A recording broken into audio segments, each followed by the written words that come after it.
आदरणीय अभिभावक और प्यारे बच्चों, नमस्कार। एक बार फिर जीआईएस ऑनलाइन कक्षा में आपका हार्दिक स्वागत, अभिनंदन। जैसा कि स्क्रीन पर दिखाई दे रहा है कि आज हम हिंदी विषय का पाठ 2 बंधन का पंछी पढ़ने जा रहे हैं।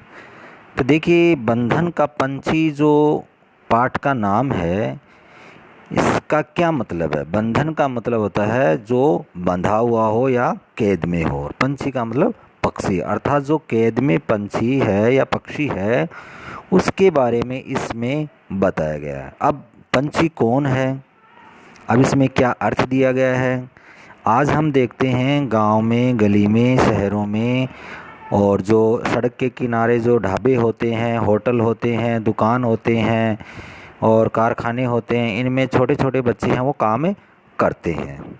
अब इसमें जो बच्चे काम करते हैं वो धन कमाने के लिए काम धंधा क्यों करते हैं, उसके पीछे उनकी क्या व्यवस्था होती है, क्या पारिवारिक स्थिति होती है, या फिर वो अपनी शौक से करते हैं, या उनके पिताजी हैं या उनकी माताजी हैं वो स्कूल छुड़वा करके उनको नौकरी करने के लिए मजबूर करते हैं।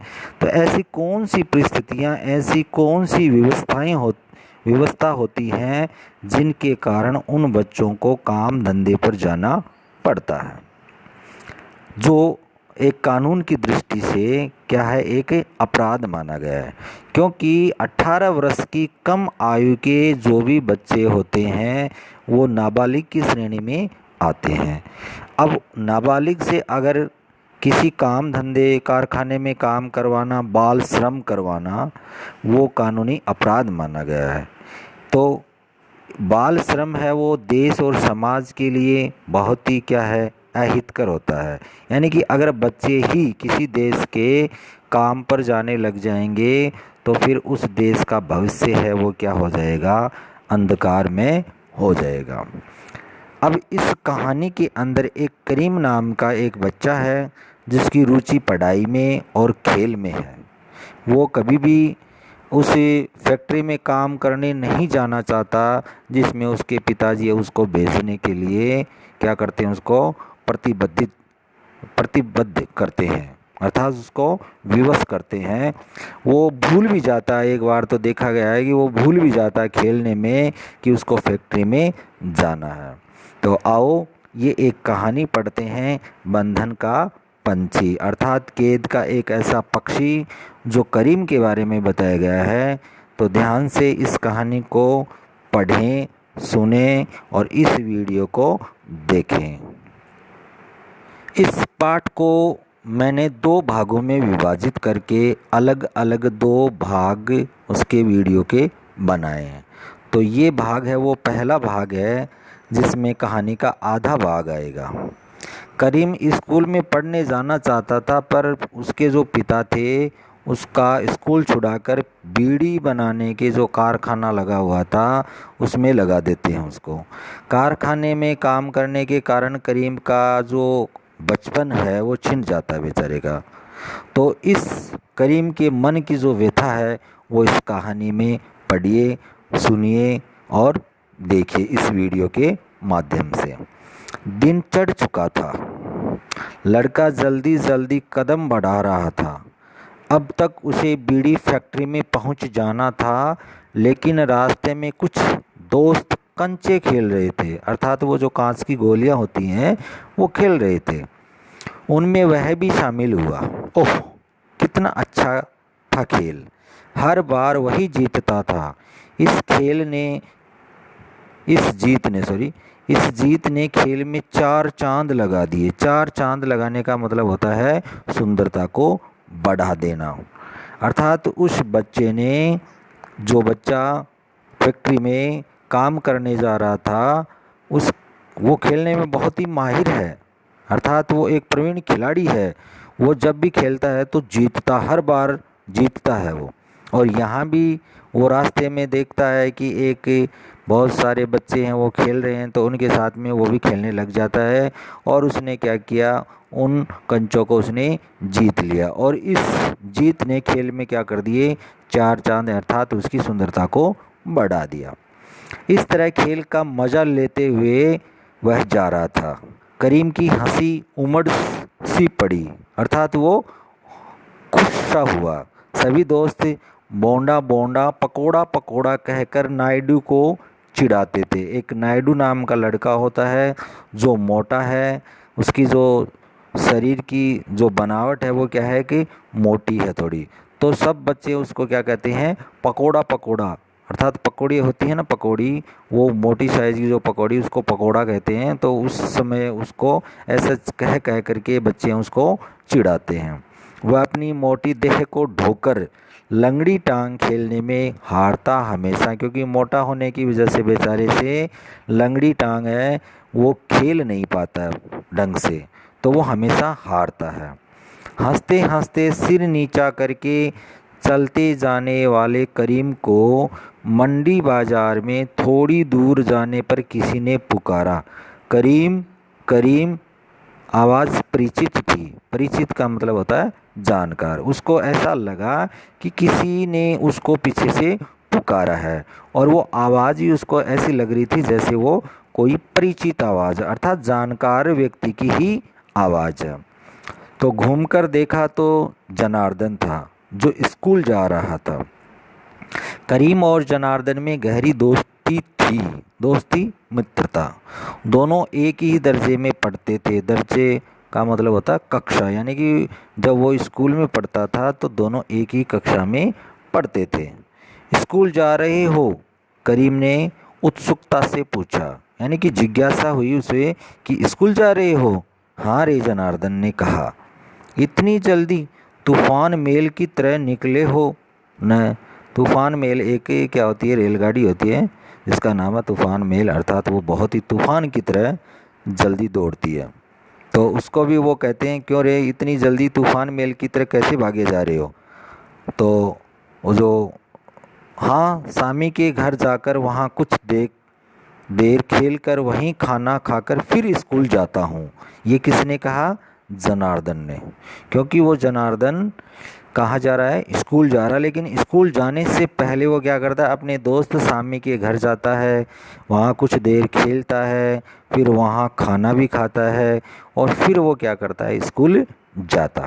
ओह कहकर चुप हुए करीम ने हृदय में एक अस्पष्ट वेदना अनुभव की। अस्पष्ट यानी कि जो स्पष्ट ना हो, और वेदना होती है दुख, यानी कि जो बिल्कुल बाहर झलक भी नहीं रहा था, लेकिन अंदर ही अंदर उसने एक दुख महसूस किया।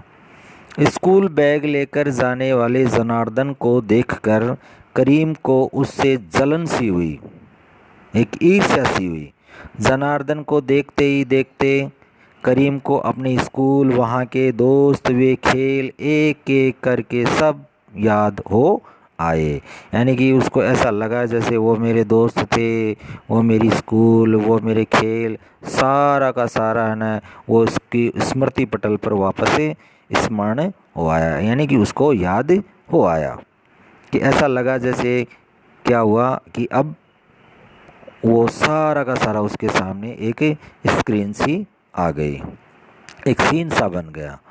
दोनों लड़के कुछ समय परस्पर बिना बोले चुपचाप चले, यानी कि दोनों की आवाज़ है, कोई भी बोल नहीं रहा, बिल्कुल चुपचाप हो गए हैं, और पास पास से साथ साथ वो चल रहे हैं। दोनों में करीम को ही बोलना पसंद नहीं आ रहा था। क्यों? क्योंकि उसको दुख हो रहा था कि वो स्कूल में नहीं जा रहा है। आगे सुनिए। जनार्दन ने ही मौन को पहले तोड़ा। जो उसका दोस्त था जनार्दन, उसने दोनों की जो एकदम मौन अवस्था थी उसको तोड़ा, और उससे पूछा, क्यों रे करीम स्कूल छोड़ दिया? जनार्दन ने पूछा। प्रश्न ने करीम के दुख को और बढ़ा दिया, यानी कि जो दुख पहले था उसको, जो स्कूल न जाने का, वो और भी बढ़ गया। उसने मुश्किल से कोशिश करके कहा, अब्बा ने छुड़ा दिया। क्यों? करीम जनार्दन ने पूछा। क्यों? मुझे भी कुछ कमाना चाहिए, इसलिए स्कूल छोड़कर मुझे फैक्ट्री में काम पर लगा दिया। अर्थात मुझे भी क्या करना चाहिए, घर पर रहकर कुछ कमाना चाहिए ताकि अपने परिवार का पालन पोषण अच्छे से हो सके। छी छी, ऐसा नहीं करना चाहिए था तुम्हारे अब्बा को। देखो, मेरे पिताजी, मेरे छोटे चाचा जी सभी कहते हैं लड़कों को इस उम्र में अच्छी तरह पढ़ना चाहिए। तुम्हारे अब्बा को तुम्हें बीड़ी कारखाने में नहीं भेजना चाहिए था, अमीर घर के लड़के जनार्दन ने कहा। तो जनार्दन ने क्या कहा कि छी छी, ये गलत किया तुम्हारे अब्बा जी ने। मेरे पिताजी हैं, मेरे चाचा जी हैं, वो सभी कहते हैं कि लड़कों को इस बचपन अवस्था में क्या करना चाहिए, पढ़ना चाहिए, उनको बीड़ी कारखाने में नहीं भेजना चाहिए। ये बात जनार्दन ने करीम को कही। 10 वर्ष के लड़के करीम को समझ में न आने पर भी उस समय जनार्दन की बात ही सही लगी। उसके समझ में नहीं आया कि क्या करना चाहिए क्या नहीं करना चाहिए, लेकिन उसको अच्छा लगा और सही भी लगी। कौन सी बात की पढ़ना चाहिए, बीड़ी के कारखाने में काम नहीं करना चाहिए, और सब लोग कहते हैं कि है ना शिक्षा ग्रहण करनी चाहिए, बात है वो करीम को बहुत ही सही लगी और अच्छी लगी। दोनों लड़के तब तक चौराहे पर आ गए। चौराहा यानी कि जहाँ पर 4 राहें मिलती हैं, 4 रास्ते मिलती हैं, वहाँ तक वो चलते चलते आ गए। एक रास्ता स्कूल की तरफ और दूसरा फैक्ट्री की तरफ जाता था। बिछुड़ने वाले उन दो दोस्तों के प्रतीक की तरह, प्रतीक यानी कि एक बिंब, यानी कि दोनों के दोस्तों के अलग अलग रास्ते हो गए। एक मजदूरी जा रहा है, एक शिक्षा ग्रहण करने जा रहा है, वैसे ही उनके दोनों के रास्ते भी अलग अलग होते जा रहे थे। तो मैं जाता हूँ रे, कहकर जनार्दन ने स्कूल की तरफ हाथ करते हुए कहा। वहाँ देखो करीम, स्कूल के पास दिखाई पड़ता है ना घर, पीला घर, वही सामी का घर है। तुमने नहीं देखा है उसको? बड़ा अच्छा है। शाम को स्कूल छूटने के बाद हम सब मिलकर उसी के घर में खेलते हैं। चापू एक प्रकार का खेल होता है, खो खो, लंगड़ी टांग, कबड्डी वगैरह। यानी कि वो सारे बच्चे स्कूल के छूटने के बाद में शाम को और शामी के घर आकर के अलग अलग खेल खेलते हैं, जिसमें एक चापू होता है, एक खो खो, एक लंगड़ी टांग, एक कबड्डी। ये सारे के सारे वो खेल है वो शाम को आकर के शामी के घर खेलते हैं। अच्छा, किसने कहा? करीम ने। दोस्तों के प्यार भरे निमंत्रण पर करीम ने कहा तो दिया अच्छा, अर्थात अच्छा वो भी खेलने आएगा। परंतु दूसरे ही क्षण उसे कारखाने की याद आई कि उसने कह तो दिया कि वो भी आएगा शाम को खेलने के लिए, लेकिन बाद में उसे याद आया कि अरे रे, वो तो कारखाने में काम करता रहेगा, वो कैसे आ सकता है।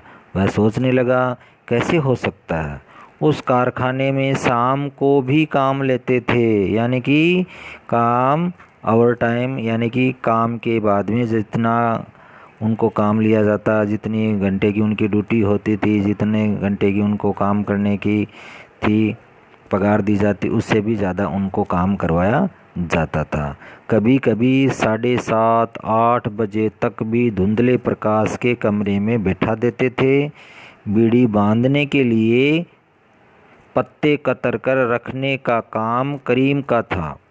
बीच में उस नरक से बाहर जाने के लिए वह कभी हिलता तो अब्बा की लाल आंखें उससे जैसे कहती चुपचाप बैठो, अर्थात उस बच्चे के लिए वो क्या है, एक नरक के समान है, क्योंकि उसका भविष्य उसमें नहीं है।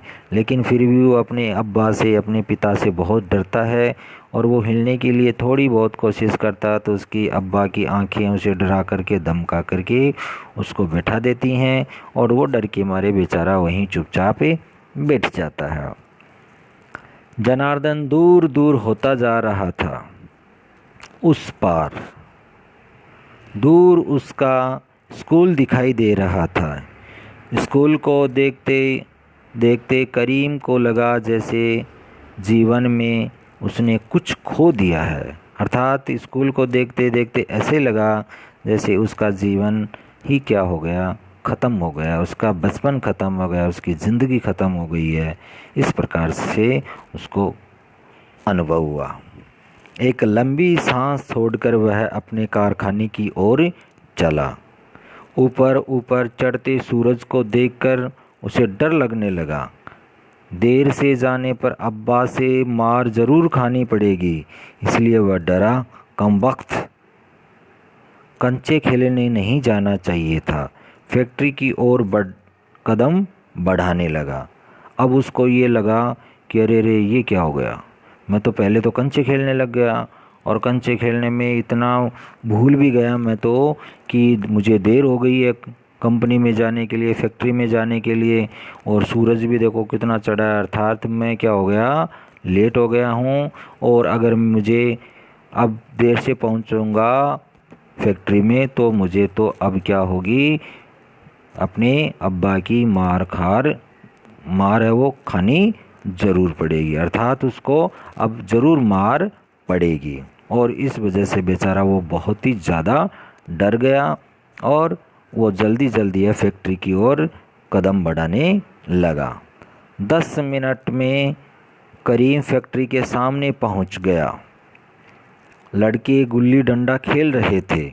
अब वो फैक्ट्री के सामने पहुंच गया है, लेकिन वहाँ देखता है कि कुछ बच्चे हैं वो क्या कर रहे हैं, गुल्ली और डंडा खेल रहे हैं। करीम मुग्ध होकर खेल देखने लगा। मुग्ध का मतलब होता है मोहित, और मोहित अर्थात इतना वो उसमें घुल मिल गया कि वो भूल भी गया कि वो कहाँ जा रहा है, किस काम से जा रहा है, या उसको देर हो रही है या उसको लेट हो रही है। वो सब कुछ भूल गया कि अगर वो लेट हो गई उसे तो उसके पिताजी हैं उसको मारेंगे, उसको डांटेंगे। लेकिन वो खेल के चक्कर में सब कुछ भूल गया, क्योंकि वो एक छोटा बच्चा था।